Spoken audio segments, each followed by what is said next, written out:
Hey everybody, it's Kaladesh and welcome back to some more Magic Arena, and today I'm going to be playing another premiere draft of Kaladesh Remastered. This was a format with some cool mechanics. You have the unique energy mechanic, the only sets that have used the energy mechanic, and just a ton of artifacts in the limited format in general. So a pretty fun format, really nice to go back to it, get a little blast from the past here. So without further ado, let's get into our pack one, pick one, which is pretty clear. Rishkar Pima Renegade is 2 and a green for a 2/2 legendary elf druid.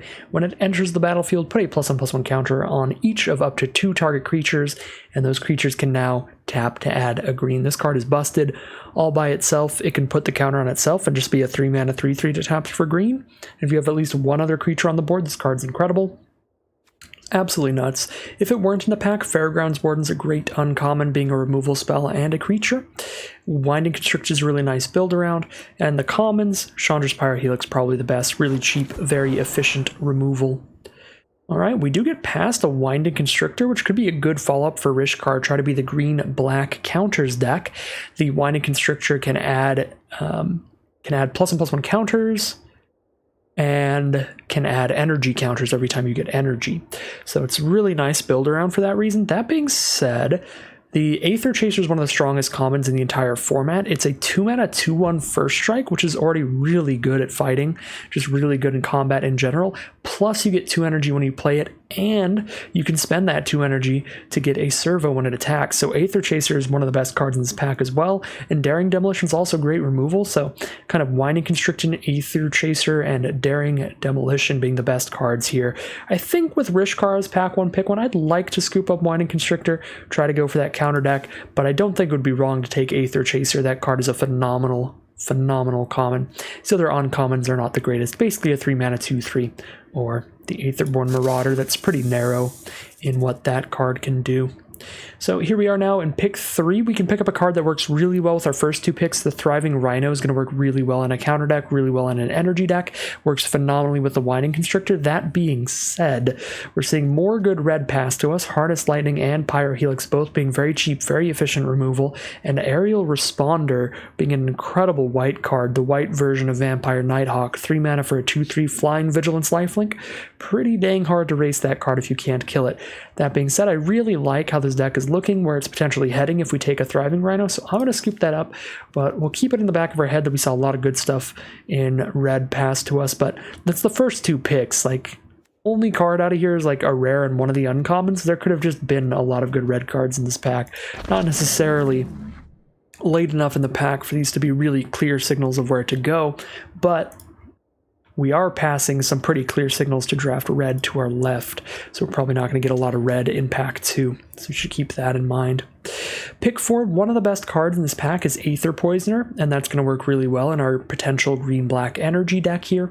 2 mana for a 1/1 Death Touch, enters with 2 energy and can spend those when it attacks to create a 1/1 servo. So essentially 2 mana for a 1/1 Death Touch and a 1/1 servo. Very good deal.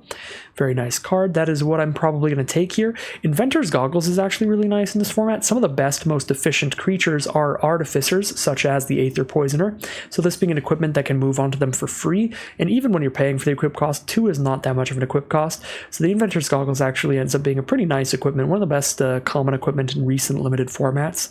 Minister of Inquiries is actually pretty good. This mills 3 cards per energy every time you tap this. So tap, mill your opponent 3.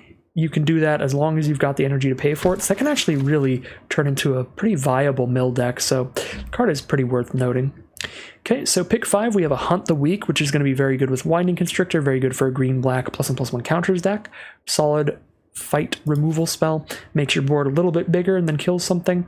Imperial Voyager is also quite nice if we want to potentially be green-blue energy, a 3 mana 2/3 flying trample that when it deals combat damage to a player gives us that much energy. That is a potential pickup here in case blue is more open than black.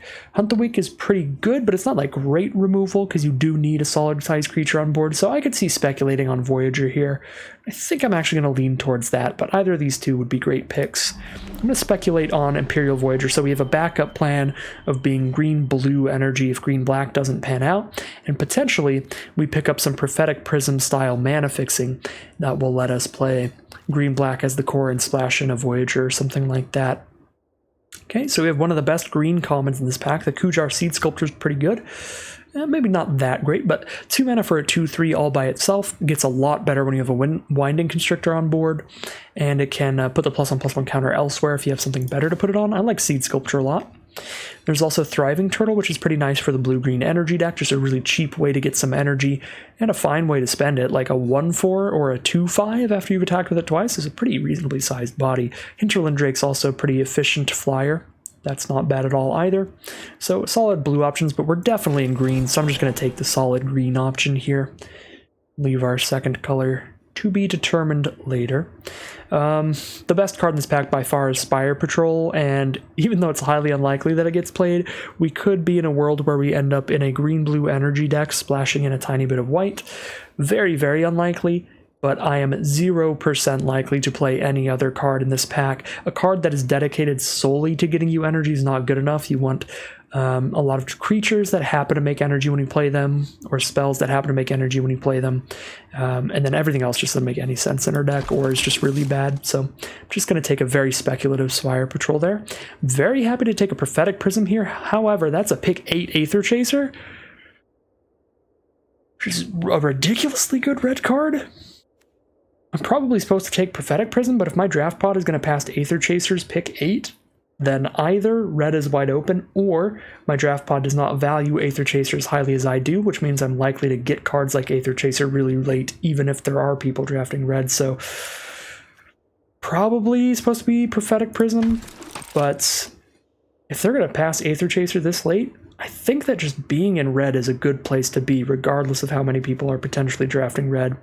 And now we've got a Chandra's Pyrohelix pick 9, so that's working out pretty well. Shrewd Negotiation's good. If you have ways to produce little 1/1 servos, 1/1 Thopters, then you can now trade a servo into your opponent's best card, which is pretty good. But Pyrohelix is just really efficient instant speed removal. And yep, this is a draft pod where Aether Chaser's going really late, so that's definitely, it's a red draft pod. Pyrohelix as well. No respect for the really cheap red cards in this draft pod, and that's the thing we're doing for sure. So we're going to go red-green now, just based on what we've been getting past. Seems like the place we're ending up. All right, we've got a Scrapper Champion, which is a very nice uncommon here, being able to attack as a 3/3 double strike because you put that counter on it. We also have Hungry Flames for very cheap, efficient removal, but Chandra's Pyrohelixes are just flying around those draft pods, so I should be able to get plenty of those to cover that front. So I like Scrapper Champion here. I like Yaheni's Expertise as well, but I think I'm way more likely to be green-red than black-red, and there's no way I am not red with how late Pyrohelix and Aether Chasers are getting passed in this pod, so I'm just going to take the red card here, take Scrapper Champion. And there is a 0% chance of these green, blue, and white, blue cards now. Same with the implements. I think everything else has a chance. Maybe I get some prisms to still play the Constrictor. It's unlikely, but we'll see. Okay, nothing in red in this pack. We have the Filigree, Familiar, and Colorless, which is pretty nice. But pretty dang sure we're green-red here, with Rishkar and Thriving Rhino being great green cards that we've picked up, so taking a third very powerful green card can solidify us into those two colors. Arborback Stomper is a 5-mana 5/4 trample that gains 5 life when it enters the battlefield, so it's going to be the biggest creature on board, and it's going to gain you plenty life to stabilize you, put you in the lead in life total as well.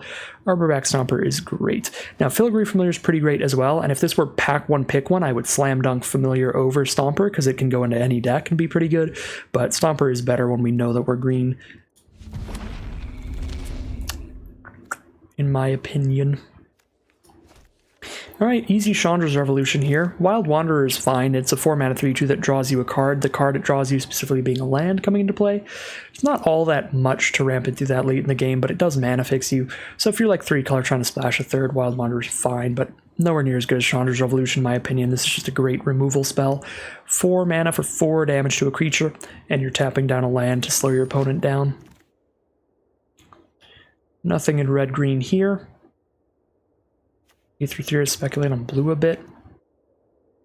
Yeah, these black cards are not good. Sly Requisitioner is too slow, as is Defiant Salvager.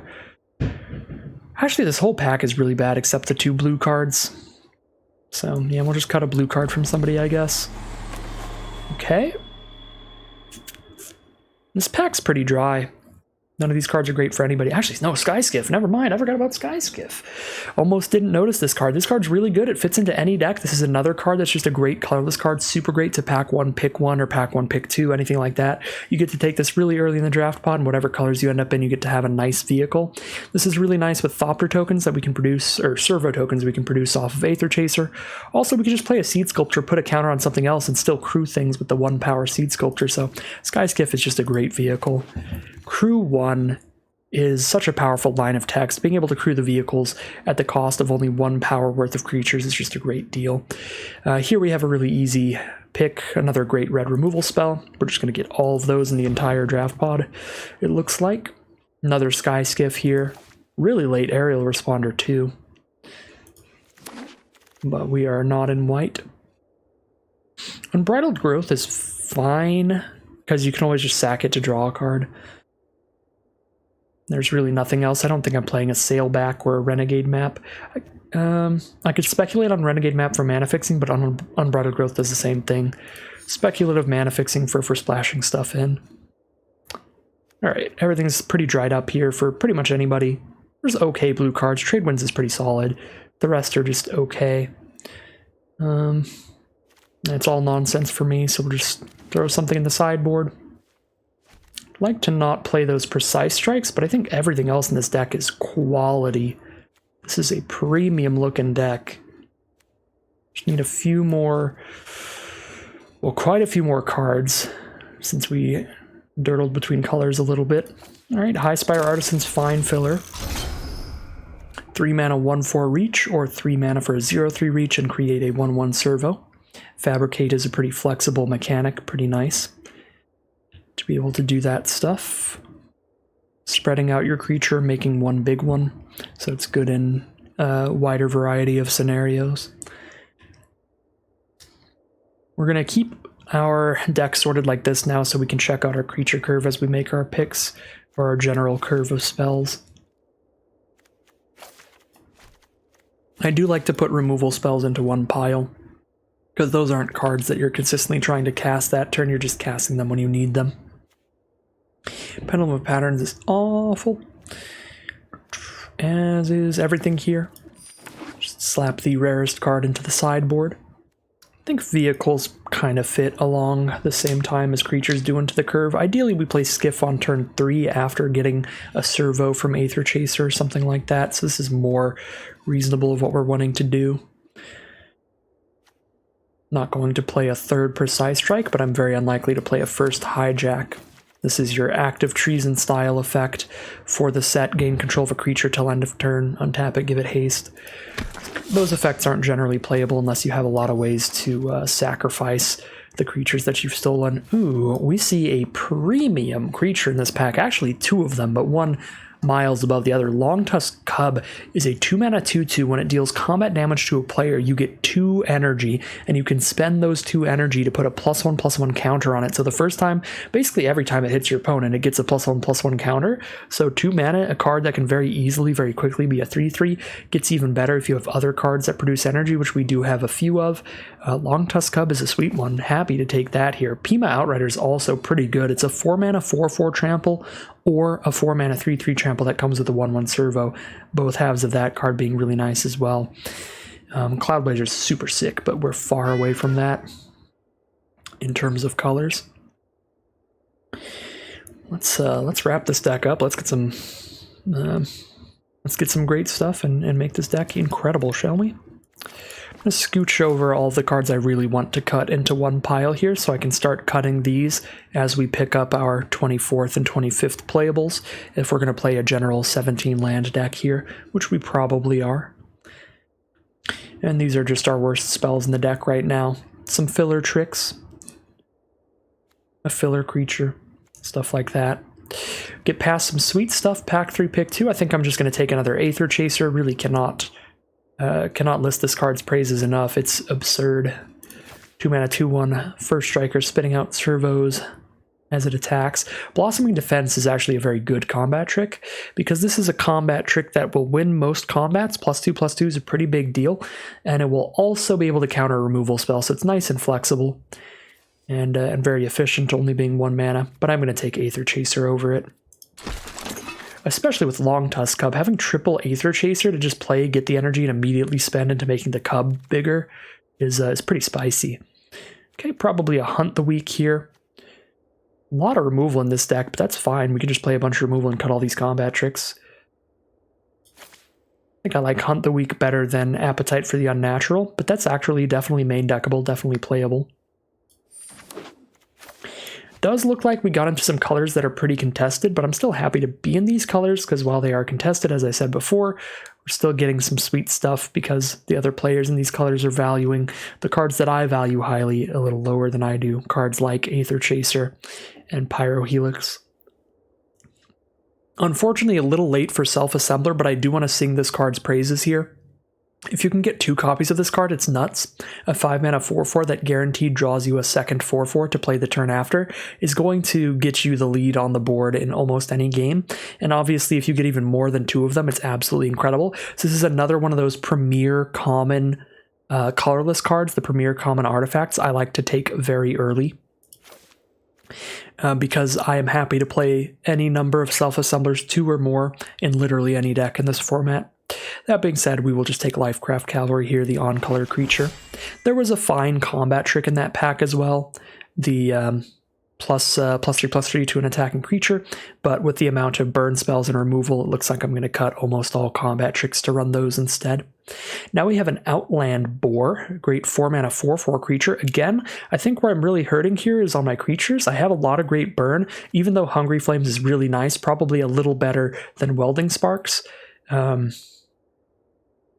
That's not something that our deck's really missing out on right now, whereas Outland Boar is just a really solid sized creature to get in. There was a really nice equipment in that pack too that I forgot to mention, which was a 1-mana equipment, Inventor's Goggles, that automatically attaches to any Artificer you play. That card's really good with Aether Chaser because it turns it into a 3/3 first strike, which is brutal. Here it's actually really close. Lifecraft Cavalry is a big deal. But Welding Sparks, instant speed removal, just so good here. I'm going to take the Welding Sparks over the Lifecraft Cavalry. I know I just said I have plenty of burn and I just kind of want some more creatures, but I think Welding Sparks is enough better than Cavalry. I'll take that there. Unfortunately, seeing a Pyrohelix after makes me pretty unhappy about that decision, because I think our deck would have been better with 2 Cavalry, 3 Pyrohelix than it would have been with 3 Pyrohelix, 2 Welding Sparks. Yeah. Oh, now we can take the Inventor's Goggles here. Still a low creature count, though, 13. We might want filler creatures instead, but the Inventor's Goggles is really good on the Aether Chasers. Scrapper Champion as well. Scrapper Champion's a big combo for the Inventor's Goggles. Yeah, I'm going to take the Inventor's Goggles here.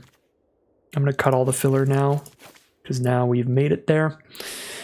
More filler. I'm just going to hate draft a Cloud Blazer because I'm not playing any of that. It's also kind of rare drafting, that's fine. More cards that I won't play. Just rare draft, I guess. I don't know if I'll play Appetite for the Unnatural over Precise Strike. I guess I'm playing a Lathnu Sailback. Well, yep, we need to up that creature count, so we're going to end up with a Lathnu Sailback again. I probably, based on how the first pack went, should have expected to get 1,000,000 Pyrohelixes super late again for burn spells, which while Pyrohelix is a little worse than Welding Sparks, it's not enough worse than Welding Sparks to where I would be unhappy with having a Pyrohelix just replacing a Welding Sparks in order to put a Lifecraft Cavalry in the deck, so that was, I think, my biggest mistake in the draft, but other than that, I'm pretty happy with how it went. Yeah, again, the only thing I'm really that unhappy about is not having double Cavalry, having to play like 1 Sailback in here.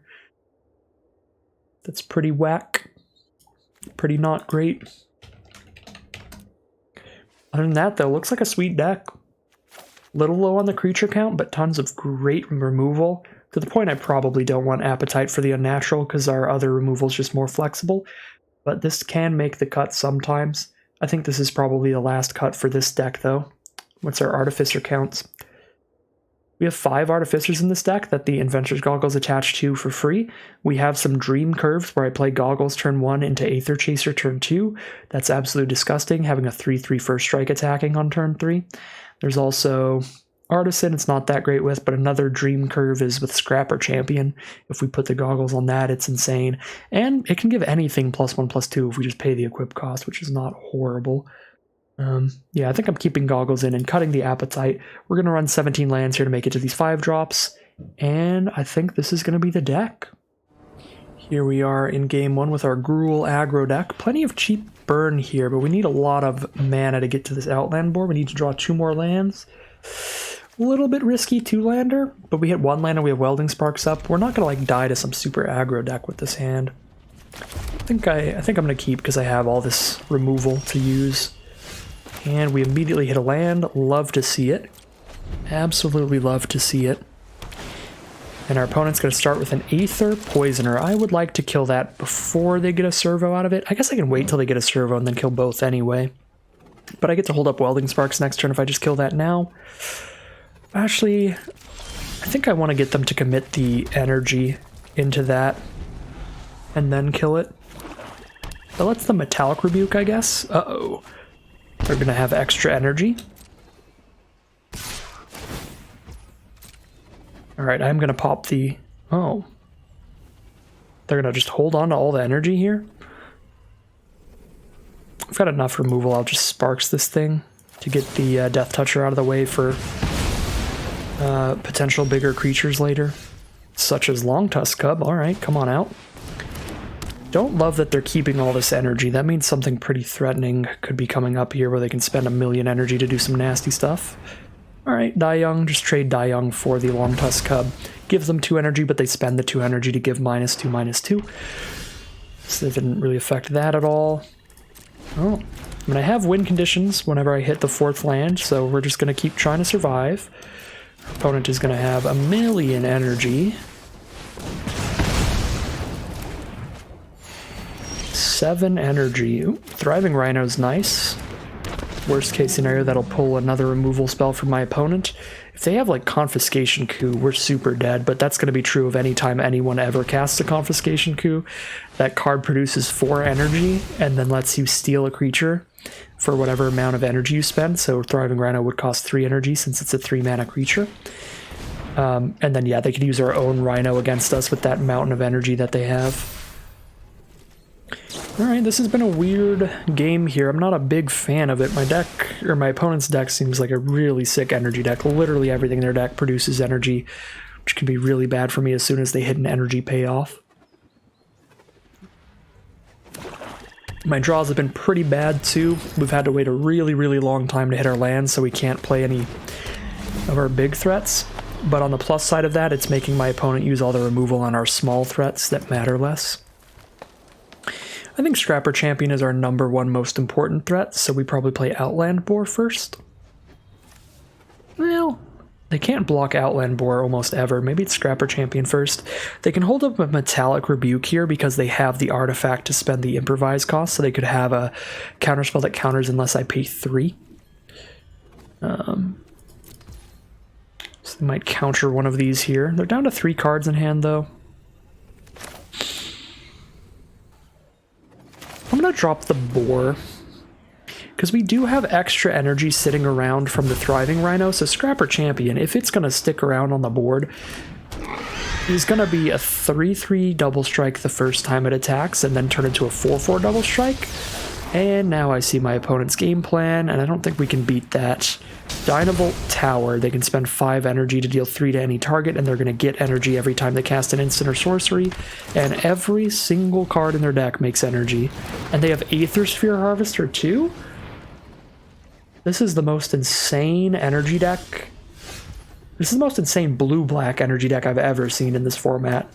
This is absolutely nuts.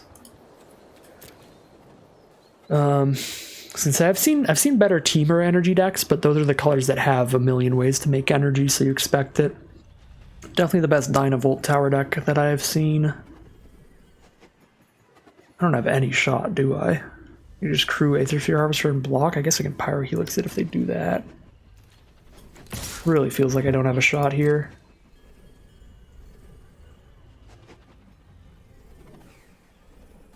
I guess if they crew and block, I'm killing the Harvester and the Poisoner, which helps a lot. But the fact that they have 10 energy with this Dynavolt Tower so they can shoot 2 more things for 3 is a really, really big deal. Yeah, we're on Pyrohelix then. Pass turn. Alright. I mean, if all they have is the Dynavolt Tower, they can't kill Outland Boar with it because they need to do 4 damage to the boar. Maybe we still have a game here? Feels over when your opponent has a Dynavolt Tower and 10 energy. Oh, Fenhauler? I can hunt the weak that, but I won't be able to beat it. I'll just be able to trade into it, which is a 2-for-1.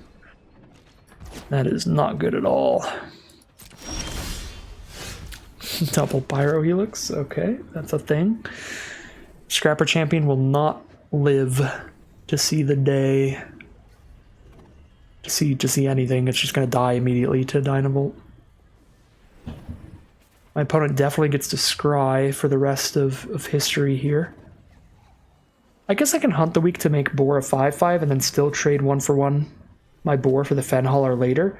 So this way I get to kill Theorist and Hauler with my hunt the weak, so it's kind of like a 1-for-1 instead of a 2-for-1, which if I hunt the weak and immediately fight Fenhauler, that's a 2-for-1. That doesn't feel like a good deal.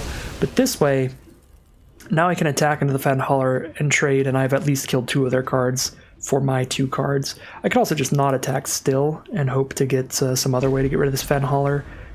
Don't have a lot of other ways to do that, though. Oh my god, Tezzret's Ambition to draw 3 here. Get the Dynavolt Tower energy at the ready. Opponent has just insane card advantage, too. Glimmer of Genius is incredible. Examination's solid, and Tezzret's Ambition's solid. Got Live Fast as well. Opponent is up like 1,000 cards. Now they have Consulate Turret to just shoot me in the face. Again, pretty sure this is a game that I'm just handedly losing, but at least it's a cool deck. They got absolutely everything to go for it. Was wide open in their draft pod for sure. Blue-black energy stuff. Alright, draw 2.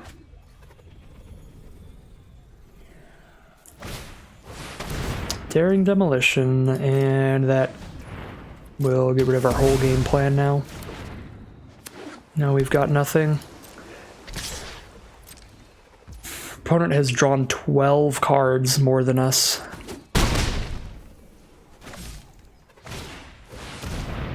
$13, thanks to Trophy Mage now. Although Dynavolt Tower's already out, and that might be there to shoot her for Dynavolt and Consulate Turret. Yeah, okay, they did not draw another card off of Trophy Mage, at least there's that. I think I'm holding on to this in case I draw Welding Sparks. I can Spark plus Pyrohelix and still kill Fenhauler. Aether Chaser. Alright. That'll die to the Dynavolt Tower. Again, the Dynavolt Tower just putting a firm lock on this game. Nothing I can do about that.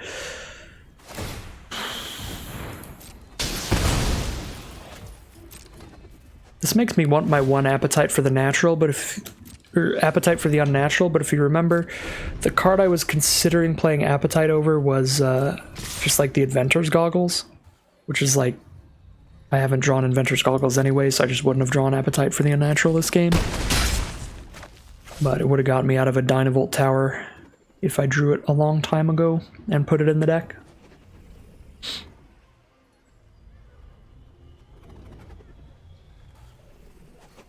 They can do 5 with these 2 now. Shoot me for 3 with Dynavolt and 2 with Turret. I guess they don't have the energy to do that. Fortuitous Find for draw 2, pick up an Aether Sphere Harvester and a Reservoir Walker.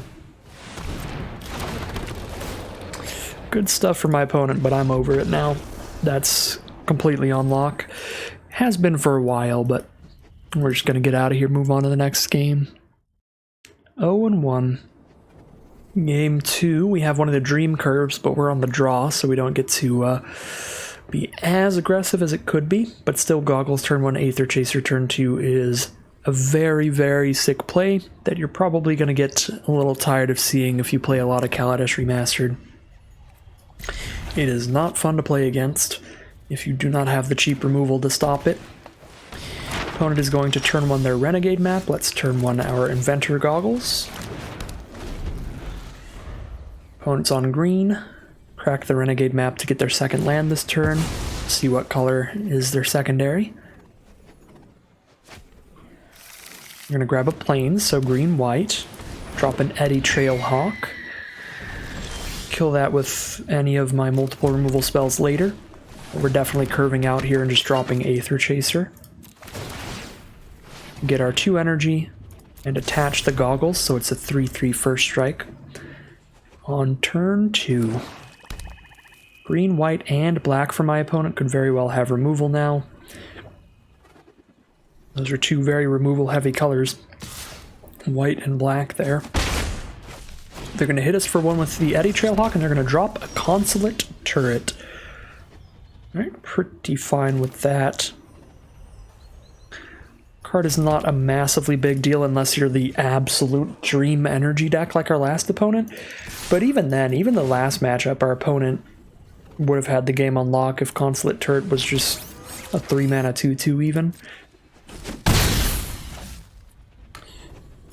But that deck it did make a lot of sense in. But Consulate Turret, not a card you're ever going to see me playing.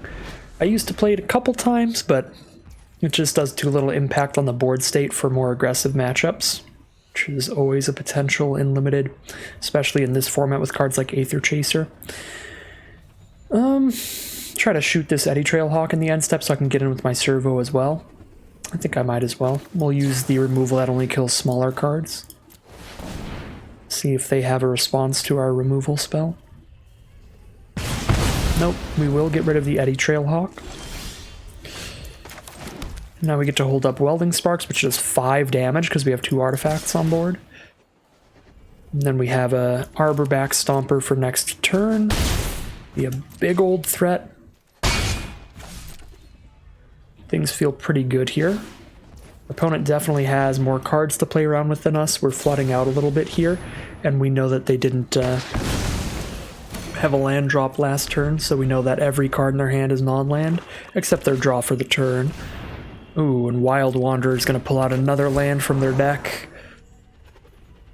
I'm a little worried about what they could cast after they get this land, because they're going to have 5 mana minimum, and again 3 non-land cards in hand. So I'm going to hold on to Welding Sparks, because Aether Chaser can still attack into Wild Wanderer, and Arborback Stomper can attack into that as well. So I'm just going to give up on the servo damage for 1 turn here to see if they play something better to shoot with these removal spells. That will matter more as a blocker.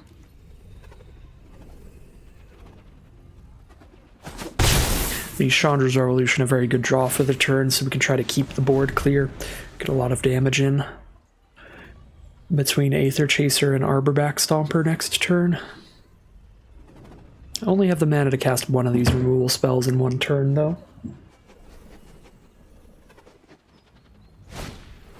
Hunt the Weak. Unfortunate I don't have my mana up for Welding Sparks in response to that. That also makes it big enough to trade with Arborback Stomper, so I'm going to do Chandra's Revolution, tap down the green source, so they can't play any green spells next turn.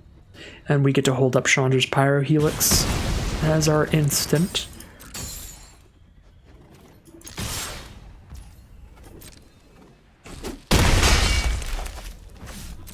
They're down to 7, which means they're dead in 1 more attack if we can hold on to Pyrohelix to do 1 damage to their face. Which if they tap out for something, we absolutely can. Oh no, tap out to live fast, now they're dead even if I don't cast Pyrohelix. Unfortunate draw for them, they might have just had a bunch of card draw like that in hand that's just not going to affect the board enough, not going to get the blockers they need to survive, and that's going to push us to 1-1. On the play again with Inventor's Goggles into Aether Chaser. Don't mind if I do. I guess last time I wasn't on the play, but I had the same curve. That's a really good curve. Oh, Pacification Array. That card is frustrating. Definitely one of the grown tests in this format. They made an Icy Manipulator that's even better in Limited, which is just obnoxious.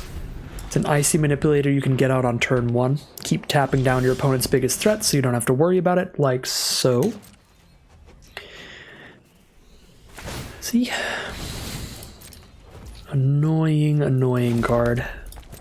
But, I mean, to be fair, I'll be completely honest, be hypocritical about it. That's, like, if I can pick one pack, one Pacification Ray, I'm always going to do that. The card's incredible in any deck in the format. It is just irritating, just frustrating. Can hunt the weak to make sure Chemball dies here, so we don't get life drained anymore in the future. An Aether Chaser's a super big threat. Cool with that. We were already good to attack because of our first strike, so we were already going to get in 3 damage. But I think that card has an important enough effect to just get rid of it. Fairgrounds Warden.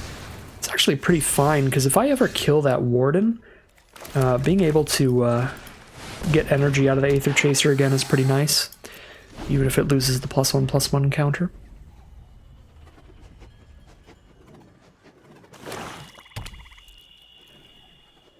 Opponent knows if they tap more than 3 mana this turn that we're gonna Inventor's Goggles, or not Inventor's Goggles, we're just gonna slam in with Sailback. So they make sure to hold 2 mana up for the Pacification Array. We've drawn the Chandra's Revolution to get Aether Chaser back, which I think is going to be the play. I can do that and still equip Goggles to my 1/1 so that that can attack into the Vengeful Rebel and offer a trade. Yep, I think that's where we're at. Blow that up, tap down the Courtyard. And then they're going to tap down Sailback in response to me casting this. And we get to attack in with our Servo still.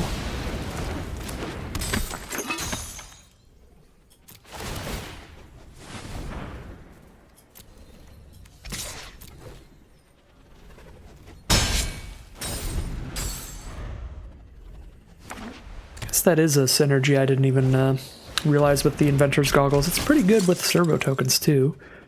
Fairgrounds Warden number 2. That's pretty good. It's pretty good.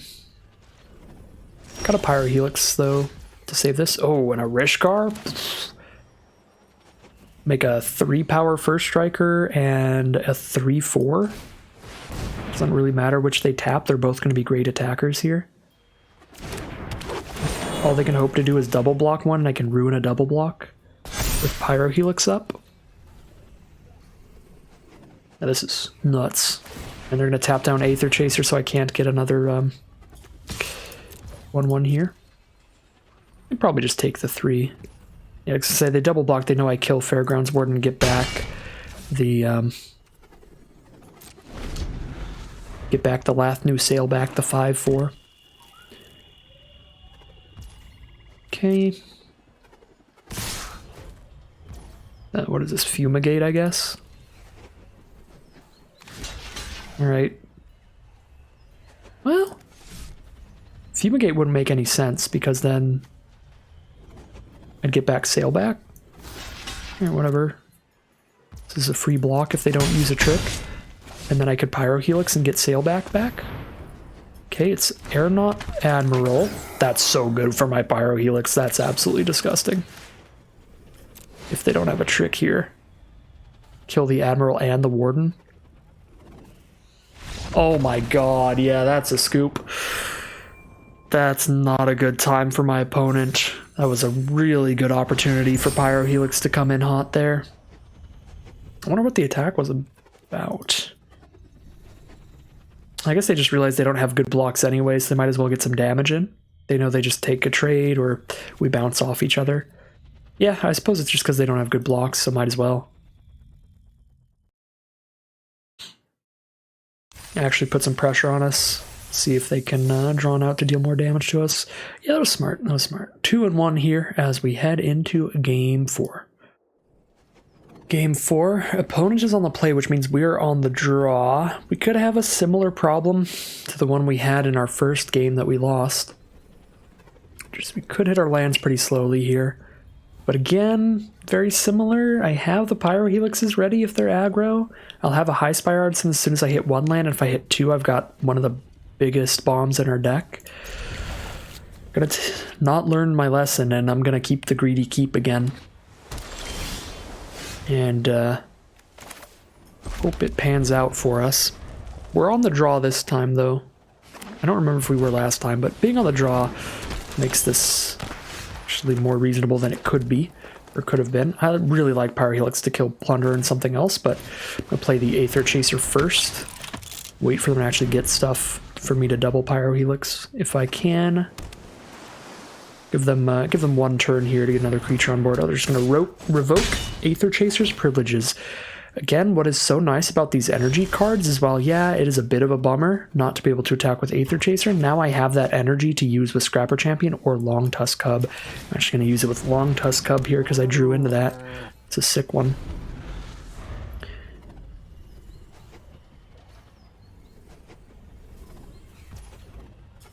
Take another 2 in the sky, down to 16.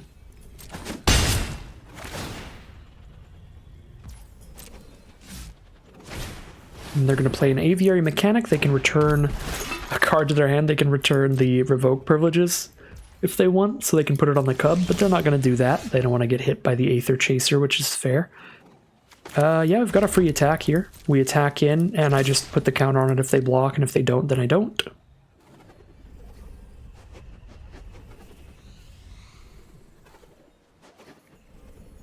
I'm going to probably put the counter on it regardless, so I can hit for 1 more damage. So I do immediately replace the energy. Yeah, I might as well. I might as well. There's no 1 blue -0 -2 card or something weird in this format. So let's just get that damage in. Play a High Spire Artisan to block Plunderer, just a 1/4 body.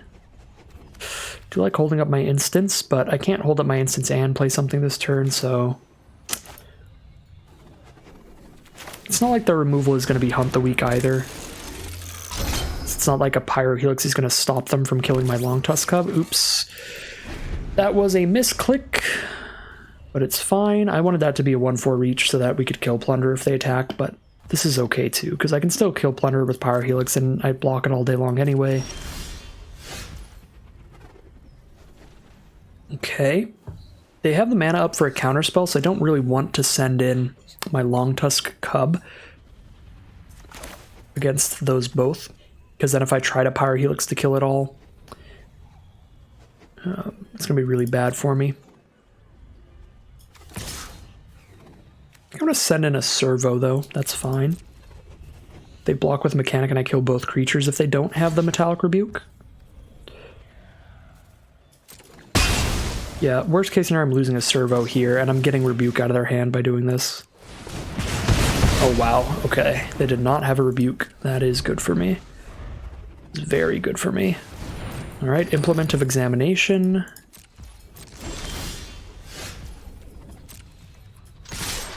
I should have played Rhino first. I could have put another counter on Cub. And hit even harder.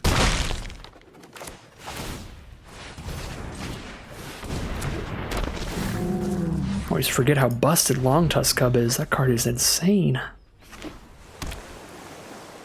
Opponent has 4 mana up now. They can draw 2 by sacrificing the Implement of Examination for 1 mana. Spire Patrol is the play. Keep that Long Tusk Cub taps down. Make sure they don't have to worry about that. Glad I have some leftover energy to get a good attack in with Thriving Rhino. Can kill the Spire Patrol pretty easily, but if they want to chump block, that's a-okay.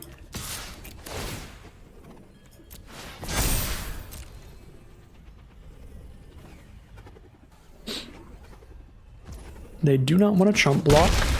I'm just going to hold up the instant speed burn then. Get rid of the Spire Patrol later. The end of their turn at the latest.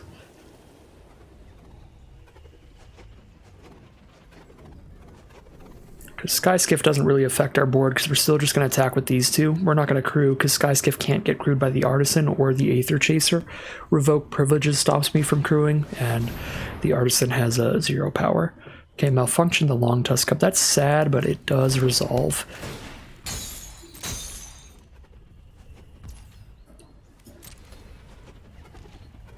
I think I would rather Welding Sparks here, because it's only going to do 3 damage. Only 1 more damage total than Pyro Helix. And Pyro Helix, if I hit a land, it's possible that on a later turn I get to play Sky Skiff and Pyro Helix in the same turn. I can do that at least a lot easier than I could with Welding Sparks. Okay, I'll just draw another Welding Sparks. That is super fine. Just all of the burn in the world to keep the path clear for my Thriving Rhino. Again, Sky Skiff isn't actually going to affect combat at all until I cast my next creature, so I would rather just hold up all the removal to keep the path clear for my Rhino.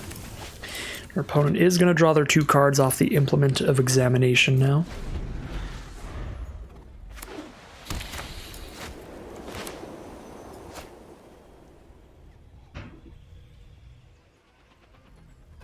They're at 6 life. I can Pyro Helix my opponent's face for 2 damage as well, so that my next attack with Thriving Rhino is completely lethal combat damage. Dovin Bane. Or Dovin Bond. They can +1 Dovin. You have far too many shortcomings to be considered. We can't kill Dovin with Welding Sparks. No, it doesn't even shoot Planeswalkers. I guess Pyro Helix can shoot Planeswalkers. Can Chandra's Revolution? No. Unfortunately, Kaladesh was kind of before they let you shoot Planeswalkers with all this stuff. Okay, Aviary Mechanic. 2/2 blocker. Guess I'm going to Welding Sparks the Mechanic. Again, to keep the cheaper removal in my hand. Aether Chaser's the draw. That's a pretty good one. Dovin's an issue. They gain life and draw cards off this thing. It's a big enough issue. I think I play Aether Chaser so I can hit it for 2 with Thriving Rhino. I guess I could hit it for 2 with Sky Skiff as well this turn instead. The fact that they gain 2 life and draw a card, the -1's a really, really big deal. Let's go Aether Chaser, I guess.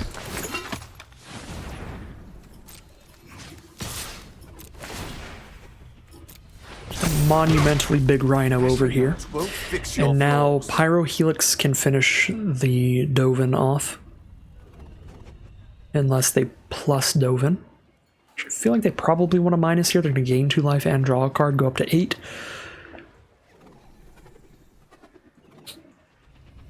They could plus and make my Aether Chaser useless. Or make my Thriving Rhino pretty bad. Make it a 2/6.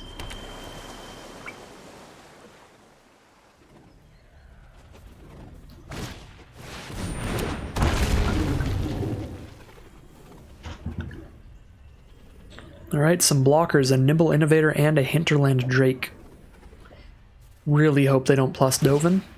Minus is still bad for us, but this should help. Plussing gets Dovin out of reach of Sky Skiff and Pyro Helix. This can't block artifacts, right? Yeah, so I can't Sky Skiff. Sky Skiff doesn't have haste. I should have been counting for that the whole time. Let's just attack their face with everybody, because I know I can finish Dovin off with the Pyro Helix, and Pyro Helix makes the attack safe, because now I can do this, which is absolutely disgusting. Kill Dovin, do 1 damage to the Hinterland Drake so that Aether Chaser kills it in first strike damage. This is a rare occasion. And that attack goes really well for me, and we pass the turn.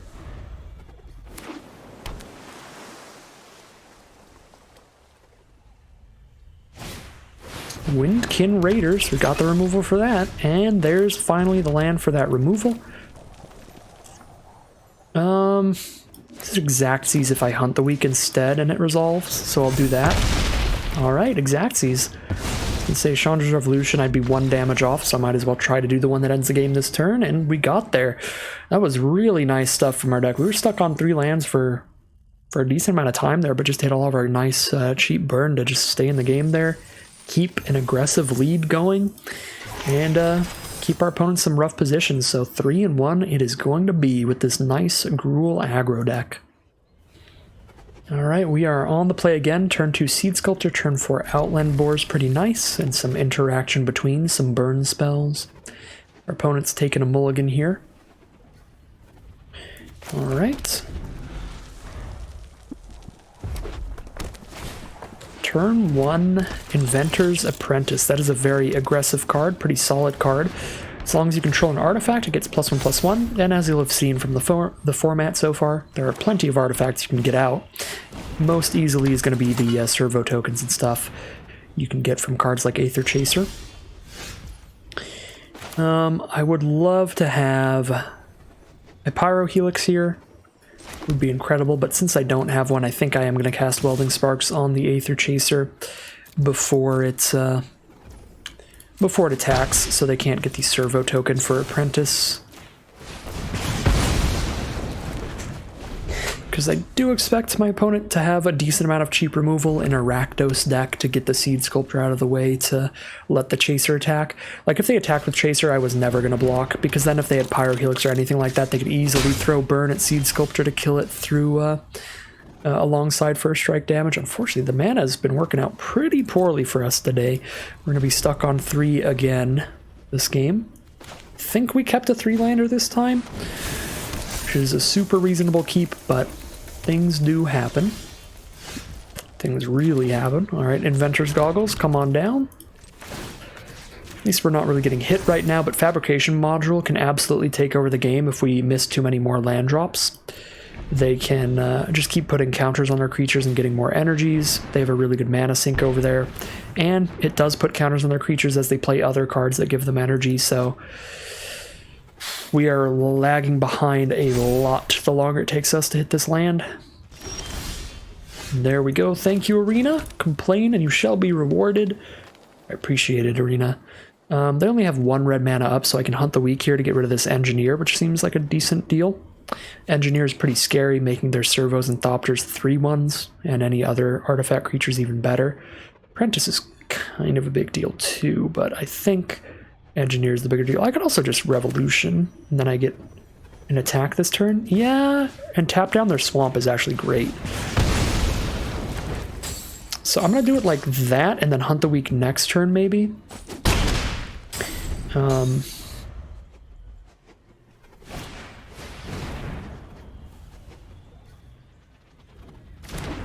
And the reason I shot down the 3/4 is because I don't get an attack if I shoot down the 3/3, because then they just block my 3/5 with a 3/4. So we'll do it that way. Alright, they are tapped out, but Weldfast Engineer's a 5/5 now if they want. They do want. Yeah, things are not coming up Gauntlet this game.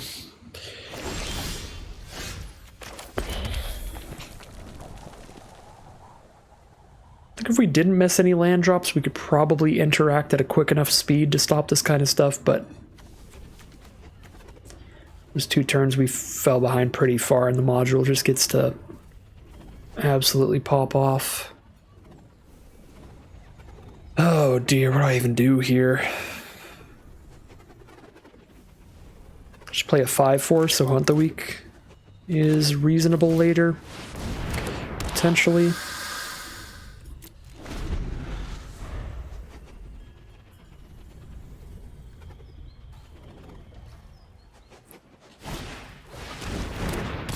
Oh my god. Fabrication Module absolutely popping off. Opponent's deck is very, very good. Multiple Aether Chasers and Aether Poisoners. These cards are both premium commons. The very good build around uncommons of Weldfast Engineer and Fabrication Module, and then the Metallic Mimic buffing all the Artificers. Artificers are just busted in this format.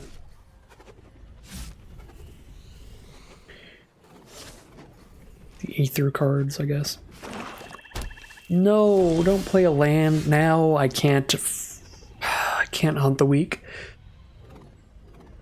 I mean, I guess I can, but it's going to be a 2-for-1 trade because they have the Fabrication Module to get an energy and put another counter on a card. So if I try to hunt the weak Chaser, they can just buff it again anyway.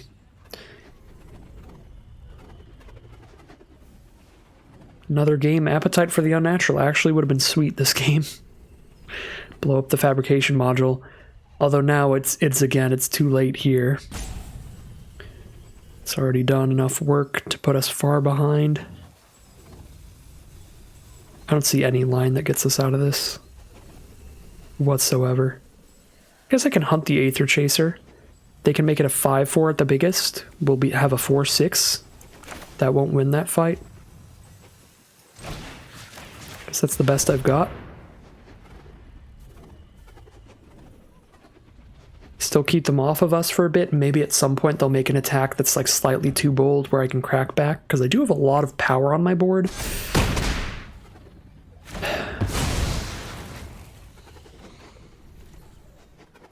I don't want to trade this into the Poisoner. Though it could be worth it. I'm just passing. But yeah, no, Fabrication Module's definitely taking this game over. If I sit here, I just can't break through. Anyway, oh my god. Stop. Please stop. Please play any card that doesn't make energy.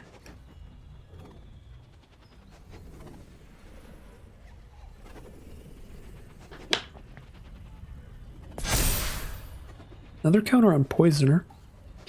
It's pretty solid. Getting more and more okay with trading into Poisoner.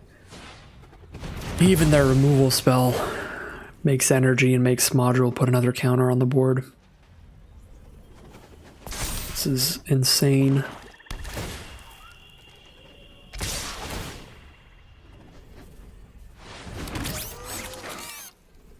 This is not winnable from this point.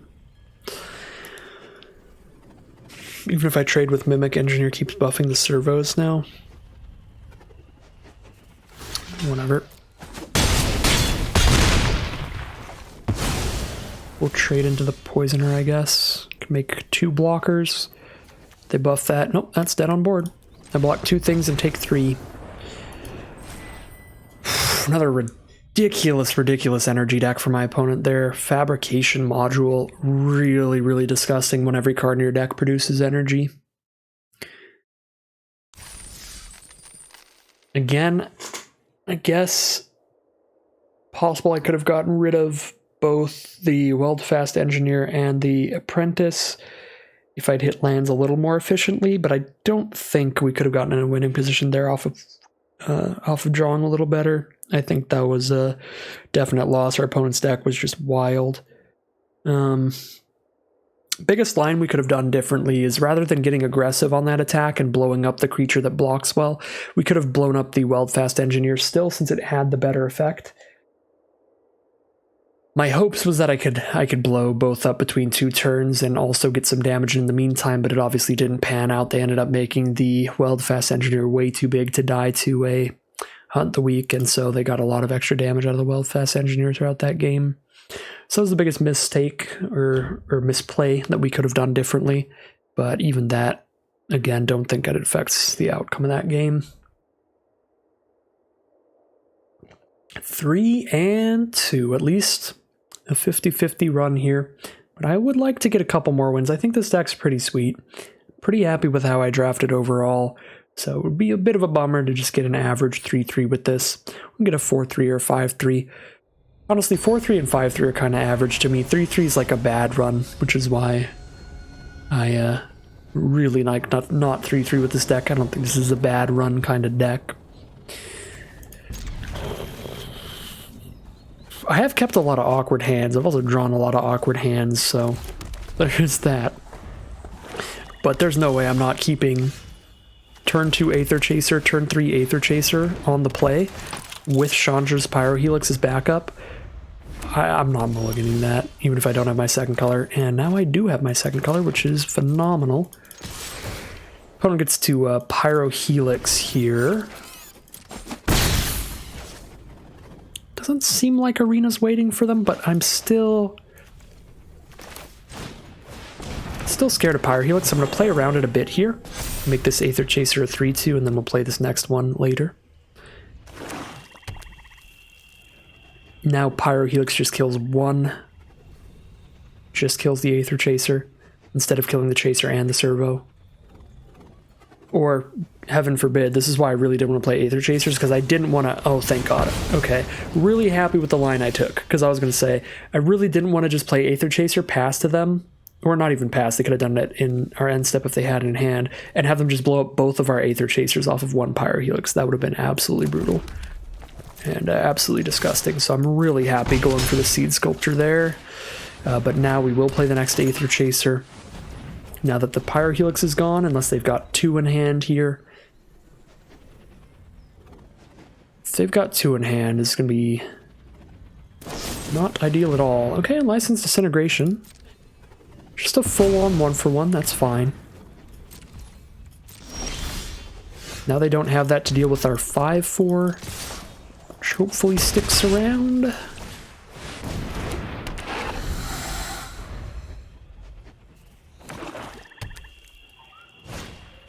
Nope.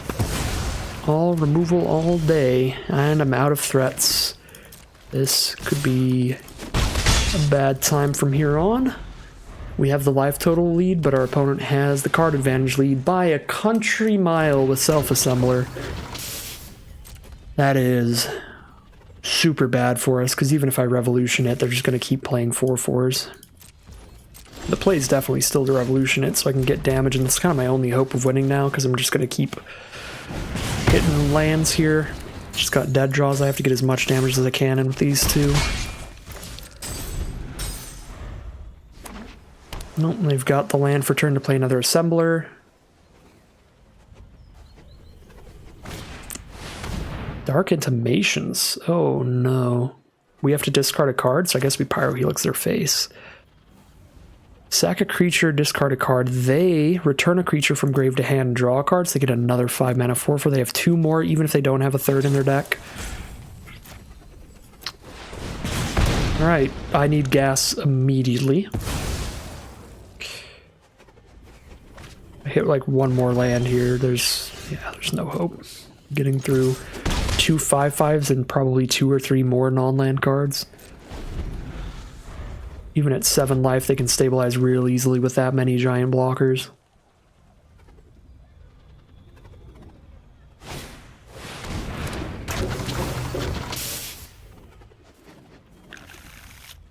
Okay. At least they only have 2 Self-Assemblers. Oh, Skyskip's actually a good draw. That could legitimately matter. That can get past 4/4s on the ground.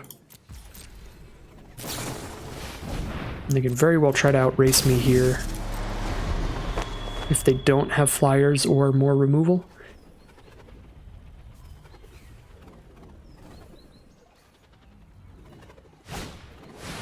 Yeah, we're still not in a great spot. Because even if they don't have flyers or more removal, it's going to take us 4 turns to kill them. I honestly don't think it's going to take... Yeah, I don't think it's going to take very long for them to kill us, especially if we're playing against another Weldfast Engineer.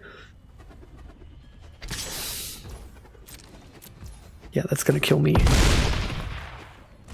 much faster than 4 turns. Rishkar. It's very interesting. Now I kill them in 3 turns in the sky.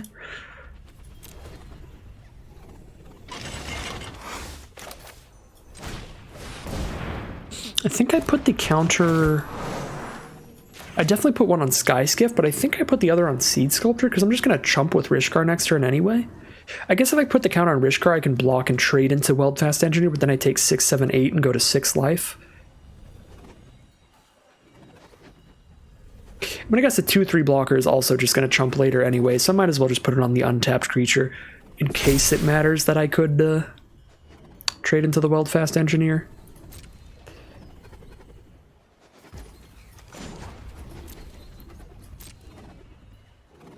So I have actually a lot of outs to win this game now that we have to hope for. We just have to cross our fingers and hope for the right draw. We have 2 more Chandra's Pyro Helixes. That will be enough damage with the Skyskiff. We have another Inventor's Goggles that we could equip to the Skyskiff, and that would be enough damage. We have... I thought we had a Hunt the Week too. Yeah, we have a Hunt the Week as well. That would be enough damage with Skyskiff. So we have four draws that win us the game out of our 24 card deck. So 1 in 6 shot at victory, and that's basically it here. If I can survive 2 attacks, I can also win. So if I trade with Weldfast Engineer, take 6, I'll be at 8 life. So if I top deck any creature, I can maybe win. Although, no, they're going to play another 4/4. I don't think my odds of surviving another attack are very high, so I probably take all of this damage so that even if they have removal, I can still crew the Skiff. Like if they have another Daring Demolition here. Oh wait, no, if they have Daring Demolition, they kill the Sky Skiff. I don't know, some other sorcery speed removal like Chandra's Revolution, I could still crew the Skiff through.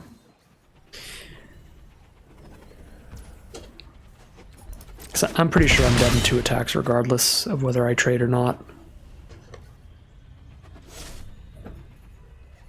I would be at 8 life with 1 blocker if I go for a Sky Skiff attack. And they would have 2 4/4s, a 2/2. Maybe not. Alright, moment of truth, final draw step. Thriving Rhino does not do it. But they didn't play the next self-assembler. Which means on board I can survive blocking here.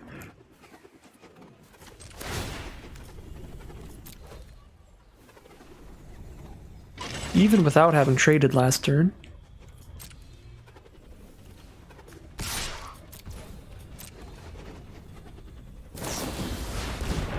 Oh, well, I guess I can go screw myself. We never had a shot.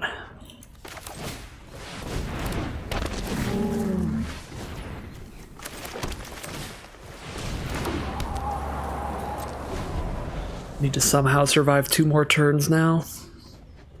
It's getting astronomically unlikely. Opponent has a draw 2 for 1 mana on board now.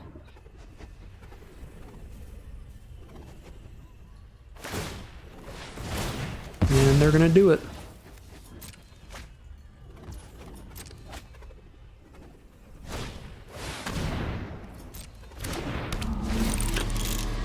Nimble Innovator. Draw more cards. Make the assembler absolutely massive.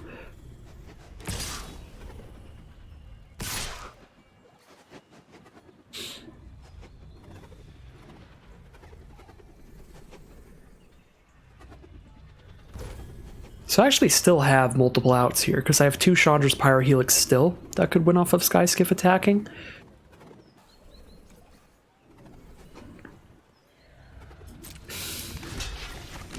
So I guess it's still not completely over. We've got another draw step. It's double Pyrohelix's win conditions. It's outs to the game. I'm going to play around sorcery speed removal again. Probably rather play around them just Pyrohelixing our face for 2.